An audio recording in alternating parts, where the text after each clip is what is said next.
हाँ जी, ਇਹ ਜੀ ਪਿੰਡਾਂ ਦੀ ਮੌਜ। ਬਾਲਣ ਟੁਕਣੇ ਪੈਂਦੇ, ਬਾਲਣ ਕੁੱਕਿਆਂ ਵਾਸਤੇ। ਆ ਵੇਖੋ ਪਸੀਨਾ ਆਇਆ ਬੰਦੇ ਨੂੰ। ਇਹ ਬਾਲਣ ਪਿਆ ਜੀ, ਇੱਥੋਂ ਢੇਰ ਵਾਵਾ ਲੱਗਾ ਸੀ, ਬਾਲਣ ਟੁਕਿਆ ਛਕਿਆ ਬੰਦੇ ਨੇ।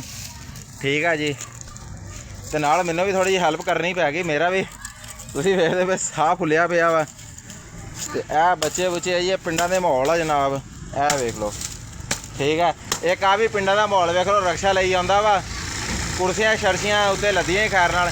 ਕੀ ਹਾਲ ਭਰਾ ਜੀ, ਠੀਕ ਠਾਕ ਹੋ? ਆਜੋ ਚਾਹ ਪਿਲਾਈਏ। ਹਾਂਜੀ ਆ ਵੇਖ ਲਓ ਜੀ, ਆਹ ਪਿੰਡਾਂ ਦੇ ਮਾਹੌਲ ਆ। ਸ਼ਹਿਰਾਂ 'ਚ ਤਾਂ ਤੁਹਾਨੂੰ ਪਤਾ ਸ਼ਾਦੀ ਹਾਲ ਹੁੰਦੇ, ਵੱਡੇ ਵੱਡੇ ਹਾਲ ਹੁੰਦੇ ਆ ਜੀ। ਠੀਕ ਆ ਨਾ। ਬਾਕੀ ਲਵ ਯੂ ਹੋ ਗਿਆ ਜੀ, ਲਵ ਯੂ ਹੋ ਗਿਆ। ਵੇਖ ਹੈ ਪੱਤੇ ਪੁੱਤੇ ਉੱਥੇ ਸਾਈਡ ਤੇ ਝਾੜਦਾ ਆ ਰਿਹਾ ਛਾਂਗਣਾ ਦੇ। ਆ ਕਿਆ ਬਾਤ ਹੈ ਜੀ। ਇਹ ਮੇਰਾ ਭਤੀਜਾ ਹੈ ਜੀ। ਇਹ ਪਿੰਡਾਂ ਦੇ ਹੁੱਕੇ ਛੱਕੇ ਬਾਲਣ ਛਾਲਣ ਸਭ ਕੁਛ। ਬਾਕੀ ਲਵ ਯੂ ਹੋ ਗਿਆ ਗਾਇਜ਼। ਖੜੇ ਹੋ ਕੇ ਟੋਕ ਰਹੇ ਆ।